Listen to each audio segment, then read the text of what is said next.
Existe um mito que se repete toda vez que alguém pronuncia o nome deste país. A ideia de que ali só resta guerra, escombros e manchetes que se repetem no noticiário como um mesmo verso cansado. Mas essa é apenas a camada mais recente de uma história que começou muito antes das pirâmides, muito antes de qualquer fronteira que conhecemos hoje. Existe um lugar onde os arranha-céus são feitos de barro e ainda assim sobreviveram a impérios inteiros. Um lugar onde o tempo não caminha para a frente, mas gira em círculos, como um terço passando entre os dedos do vento. Esse lugar é o Iêmen. Não o Iêmen das manchetes, mas aquele que poucos tiveram coragem de contar. Em uma aldeia da qual você provavelmente nunca ouviu falar, mulheres ainda cantam para a lua em uma língua que ninguém mais compreende. Em um mercado que não muda há 8 séculos, o perfume de rosas secas e sabonete de leite de camela flutua entre corredores de luz e sombra, como se o próprio ar guardasse memória. Bem-vindo a um Iêmen distante de tudo o que você imaginava. Comecemos por desfazer outro engano comum. Quando ouvimos falar de Shiban, é fácil imaginar torres de vidro e aço, como se fosse apenas mais um apelido turístico. Mas quando as pessoas chamam Shiban de Manhattan do deserto, não estão falando de concreto armado, estão falando de barro. Construídas há mais de 500 anos, as torres de tijolo cru de Shiban chegam a 8 andares de altura, tornando a cidade um dos exemplos mais antigos de planejamento urbano vertical em todo o mundo. A cidade inteira é cercada por muralhas espessas, erguidas para proteger seus habitantes das enchentes, dos invasores e dos ventos implacáveis do deserto. Cada edifício nasce da mesma receita ancestral: barro, água e palha, moldados e depois secos sob o sol impiedoso. As paredes grossas funcionam como isolamento natural, mantendo os interiores frescos durante o dia e aquecidos durante a noite. As janelas pequenas barram a areia e regulam, quase como se respirassem,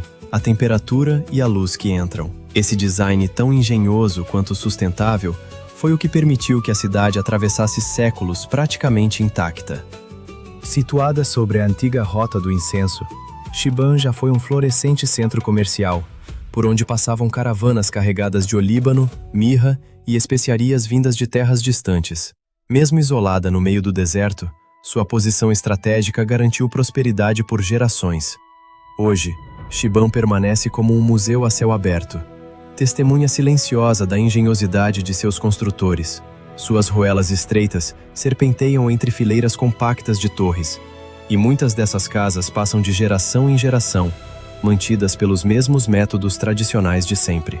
Em alguns pontos, vigas de madeira ligam os andares superiores de prédios vizinhos, permitindo que moradores compartilhem comida ou conversem sem precisar descer até a rua. Quem já teve uma vizinhança assim, onde as paredes quase se tocam e a vida acontece em comum, talvez reconheça algo familiar nesse gesto simples de dividir o pão por uma janela. Muito acima do planalto, a terra se curva como uma oração seca e dourada. Ali, agarradas às rochas, aldeias observam o mundo em silêncio há séculos. Al-Hajará se agarra à montanha como se tivesse brotado dela e não sido erguida por mãos humanas. Suas casas, empilhadas como manuscritos esquecidos, encaram um sol sem piedade. Não há rios, não há verde, apenas pedra. E ainda assim, a vida continua. Mais adiante, ao longo do vale, surge Haid al-Jazil, como uma visão suspensa no ar, uma aldeia que parece flutuar entre o céu e a terra. Suas casas de pedra repousam sobre saliências esculpidas pelo tempo, a mais de 30 metros acima do vale. Vistas de baixo, parecem irreais. Vistas do alto, parecem inevitáveis, como se sempre tivessem estado ali. Crianças brincam à sombra de formações rochosas que se erguem contra o céu. As duas aldeias falam a mesma língua de adaptação. Paredes grossas que preservam o frescor, cômodos estreitos e escuros não por escassez, mas por necessidade pura. Telhados planos que servem tanto de despensa quanto de cama sob as estrelas. Para chegar até elas, é preciso deixar o presente para trás. A estrada serpenteia entre as montanhas como um texto sagrado sendo lido em voz baixa. Não há ruído ali, apenas o sussurro da poeira, o eco do vento tocando a pedra e os passos silenciosos de um viajante que chega atrasado a uma conversa muito antiga. Deixando para trás as aldeias suspensas nas rochas e subindo ainda mais alto entre as montanhas, chegamos ao Jabal Sabir, um lugar que parece vivo de um jeito diferente de tudo o que vimos até aqui. Localizado perto da cidade de Taiz, o Jabal Sabir é um dos pontos mais elevados do Iêmen, ultrapassando os 3.000 metros de altitude. Mas não é a altura que o torna especial. É a vida que se agarra a cada uma de suas encostas. Terraços agrícolas, esculpidos nas montanhas há mais de 2.000 anos, cobrem as colinas como escadarias verdes que sobem rumo ao céu. Esses terraços continuam em uso até hoje. Neles se cultivam café, cevada e outras plantações que sustentam famílias inteiras. A água chega por meio de aquedutos escavados à mão e é armazenada em reservatórios de pedra, herança de engenheiros que ninguém mais consegue nomear. Apesar da escassez de chuvas, os moradores locais praticam agricultura em altitudes onde poucos ousariam sequer tentar plantar uma semente. O Jabal Sabir também abriga um animal raro e profundamente reverenciado, o leopardo da Arábia, um dos grandes felinos mais ameaçados do planeta. Menor e mais leve que seu primo africano, tem pelagem amarelo pálida marcada por manchas escuras. Acredita-se que restem apenas alguns poucos exemplares vivendo livres no Iêmen. Mas, apesar dessa raridade quase fantasmagórica, o leopardo carrega um significado cultural e espiritual profundo. No folclore local, ele é visto como o guardião das montanhas, uma presença quase invisível que protege a terra e seus habitantes. Encontrá-lo é considerado um sinal significativo, quase místico. Os mais velhos ainda contam histórias de pessoas que cruzaram o caminho do leopardo e, segundo eles, foram escolhidas ou marcadas por aquele espírito selvagem.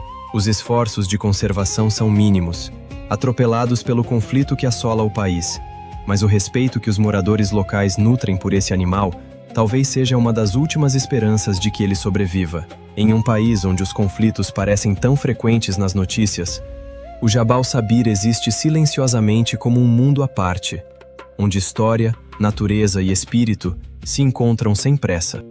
A sudoeste do Jabal Sabir, chegamos a Al-Hajará, uma aldeia que parece talhada com intenção, quase como se cada pedra tivesse sido colocada ali por um propósito maior.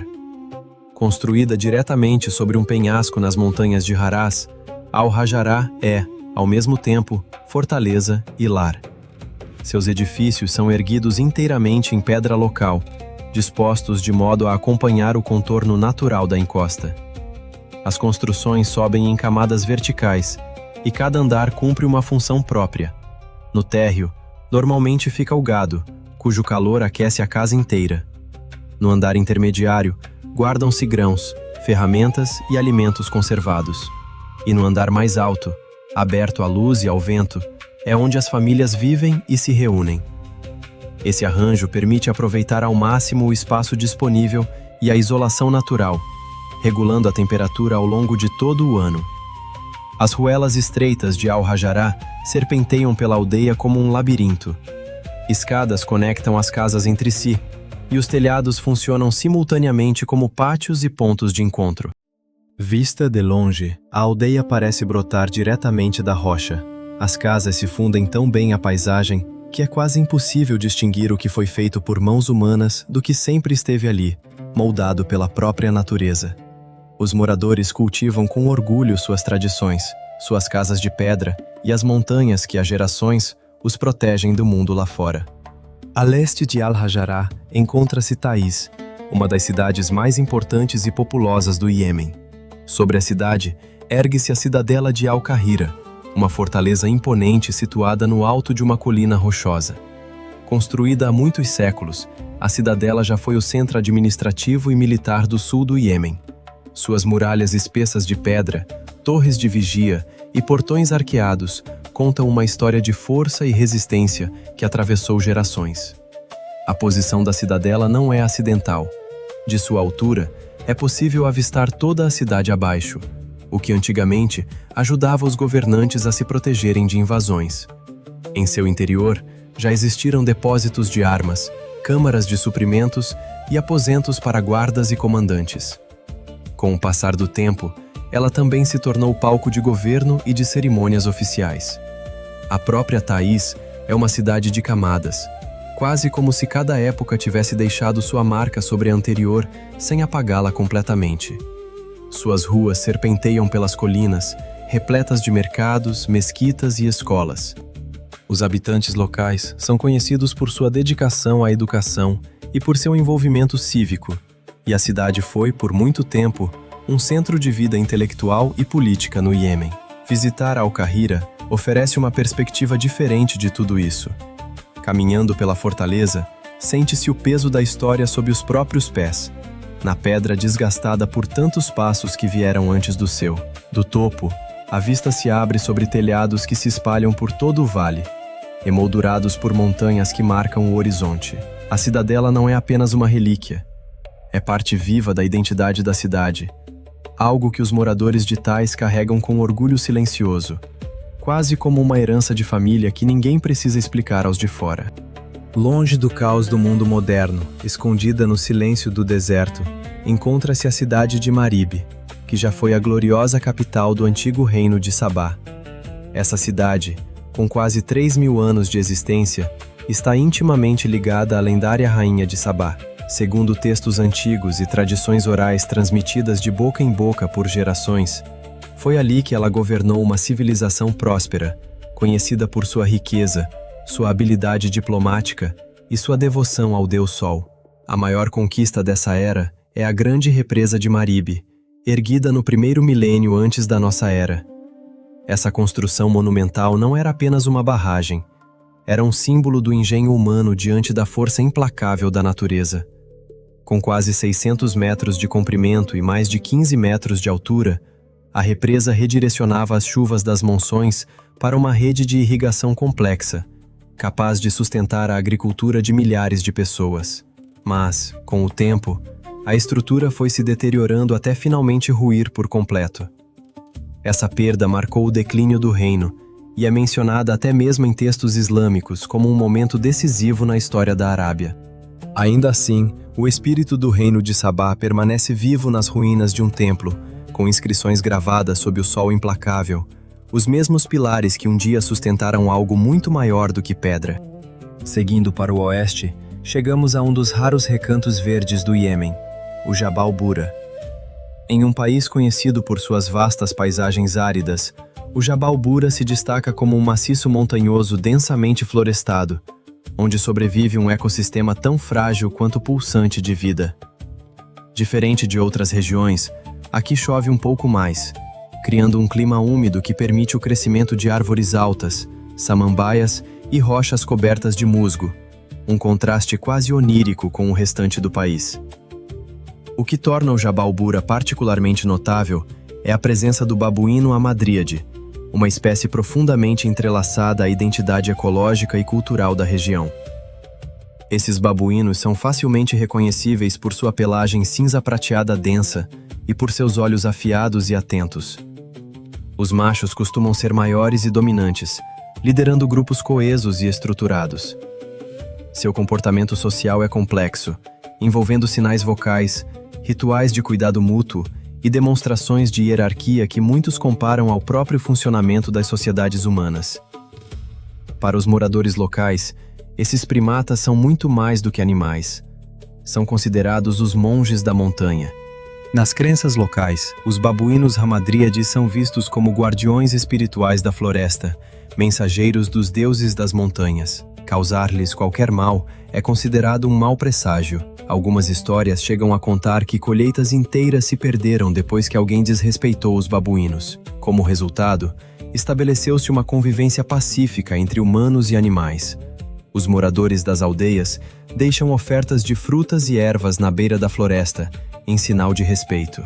As crianças aprendem desde cedo a observar os babuínos à distância, a respeitar seu espaço e a enxergá-los como protetores da terra. É curioso pensar como certas culturas preservam esse tipo de reverência pela natureza, enquanto em outros lugares, esse elo quase se perdeu por completo. Talvez valha a pena se perguntar o que ganhamos e o que perdemos quando deixamos de tratar os animais como parte da nossa própria história. No coração do Iêmen está Sanaa, uma das cidades habitadas mais antigas do mundo. Sua história ultrapassa 2.500 anos, e a cidade funciona como um arquivo vivo da cultura árabe. Segundo a lenda, ela foi fundada por Sem, filho de Noé. A cidade é famosa por suas construções únicas. Casas altas, decoradas com padrões intrincados de gesso branco, alinham-se ao longo de ruas estreitas. Essas residências, muitas vezes com vários andares, foram projetadas para serem funcionais e belas ao mesmo tempo. Suas paredes espessas protegem contra o calor, enquanto os andares superiores geralmente têm janelas grandes, que deixam entrar o ar fresco e a luz. Vista de longe, a cidade lembra uma casa de gengibre saída de um conto de fadas, apelido que os visitantes repetem com frequência, encantados com a delicadeza dos detalhes esculpidos em cada fachada. Uma das construções mais emblemáticas de Sana é a Mesquita Al-Saleh. Construída em 2008, ela representa uma interpretação moderna do design tradicional iemenita. Decorada com minaretes altos, cúpulas elegantes e mosaicos detalhados, a mesquita serve não apenas como local de culto, mas também como símbolo cultural e arquitetônico do orgulho nacional. Apesar das dificuldades impostas pelo conflito e pelo crescimento urbano desordenado, a cidade velha de Sanaa preservou grande parte de seu caráter histórico. Ela foi incluída na lista de Patrimônio Mundial da Unesco, embora hoje esteja classificada como ameaçada de desaparecimento. Ainda assim, os moradores continuam vivendo, trabalhando e celebrando a vida entre essas paredes centenárias, recusando-se a deixar que o tempo, ou a guerra, apague por completo o que seus ancestrais construíram. Perto de Sanaa, erguido diretamente sobre um penhasco elevado, está o Palácio de Dar al-Hajar, construído na década de 1930 pelo imã Yahya, como residência de verão. Esse palácio é uma das maravilhas arquitetônicas mais emblemáticas do Iêmen. Sua singularidade não está apenas na majestade vertical da construção, mas também na forma como ele se funde à rocha logo abaixo, como se tivesse crescido diretamente da pedra e não sido erguido sobre ela. O palácio foi construído em camadas. Os cômodos se sobrepõem uns aos outros, chegando a 5 andares de altura. Em sua base, há um poço subterrâneo profundo, com mais de 60 metros, que garante o abastecimento de água mesmo nos meses mais secos do ano. O projeto conta com ventilação e iluminação naturais, graças a janelas e torres cuidadosamente posicionadas para captar o vento. Por dentro, a decoração é simples, mas elegante. Portas em arco, padrões geométricos e treliças de madeira entalhada refletem a estética tradicional iemenita. Cada cômodo cumpre um propósito específico, da recepção de convidados à acomodação dos membros da família, e todos foram planejados para equilibrar privacidade e abertura ao mesmo tempo. Dar al-Hajar é muito mais do que um palácio. É um símbolo de realeza modesta e de conexão espiritual com a terra. O imã Yahya era conhecido por seu estilo de governo discreto, e o palácio reflete exatamente isso. Impressionante à distância, mas acolhedor por dentro. Hoje, funciona como um museu, atraindo tanto visitantes locais quanto estrangeiros. Dos andares superiores, a vista se abre sobre campos verdejantes, montanhas distantes e o ritmo tranquilo da vida rural lá embaixo. Para muitos iemenitas, Dar al-Hajar é um lembrete orgulhoso de sua herança. O tipo de lugar que faz alguém pensar em como a própria família guarda memórias em objetos e casas, mesmo quando o mundo ao redor muda tão depressa. Diante de nós agora, se ergue a estranha ilha de Socotra, um lugar tão singular que cientistas costumam compará-la às Ilhas Galápagos do Oceano Índico. No coração dessa ilha está o Planalto de Diksan, uma vasta extensão elevada, conhecida por suas paisagens quase surreais e por suas espécies raras. O Planalto é o habitat mais famoso da árvore sangue de drago, uma planta que parece ter saído diretamente de um romance de fantasia. A árvore sangue de drago tem um tronco espesso e uma copa em formato de guarda-chuva, mas sua característica mais impressionante é a seiva vermelha, historicamente conhecida como sangue de drago. Essa resina foi usada ao longo de milênios como remédio, corante, incenso e até em rituais antigos. Os moradores locais acreditam que ela possui propriedades curativas e a consideram, até hoje, um recurso valioso para a medicina tradicional. As árvores crescem lentamente e vivem centenas de anos. testemunhas silenciosas de tudo o que se passou ao seu redor. O próprio Planalto de Dixan é um lugar de contrastes impressionantes. Sobre formações calcárias irregulares e vales talhados por rios antigos, estende-se um céu que parece não ter fim. Ali vivem pastores, em sua maioria de comunidades beduínas indígenas, que criam cabras e gado. As crenças culturais em Socotra frequentemente descrevem as árvores sangue de drago como guardiãs espirituais. Algumas lendas dizem que elas marcam os locais onde dragões teriam derramado sangue após batalhas. Outras acreditam que as árvores se comunicam com as estrelas. Seja mito, seja ecologia, essas árvores são parte indissociável da identidade da ilha.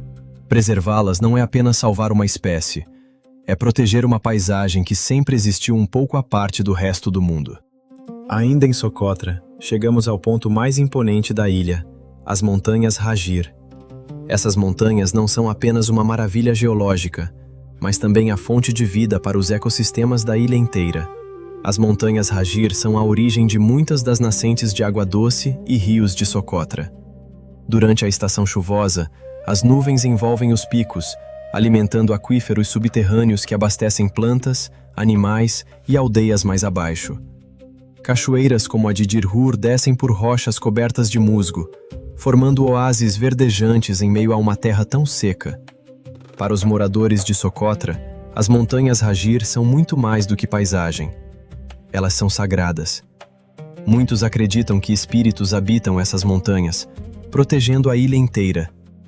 Rituais e orações costumam ser dirigidos a esses picos, especialmente em tempos de seca ou doença. Os anciãos contam histórias de cavernas onde se escondem pinturas antigas e de espíritos que só aparecem envoltos em neblina. As montanhas também moldam a cultura local.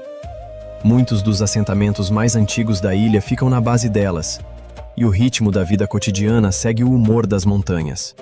Quando o sol nasce e projeta sombras sobre os picos, os moradores começam o dia buscando água, cuidando dos animais, contando histórias que passam de geração em geração, do mesmo jeito que histórias de família se repetem em qualquer canto do mundo, ganhando pequenos detalhes novos a cada narrador. As Montanhas Ragir são a espinha dorsal de Socotra, não apenas fisicamente, mas espiritualmente. Elas guardam em si o tempo, a memória e um vínculo silencioso entre as pessoas e o lugar onde nasceram. Seguimos até o Cânion de Caliçã e a praia de Arher, onde a água encontra a areia num encontro quase cerimonial. Esse cânion, formado ao longo de milhões de anos pela erosão causada pelas águas subterrâneas, serpenteia entre colinas calcárias em curvas suaves e paredões abruptos. Durante a estação chuvosa, a água percorre seu leito como um riacho oculto, esculpindo canais profundos e poças naturais.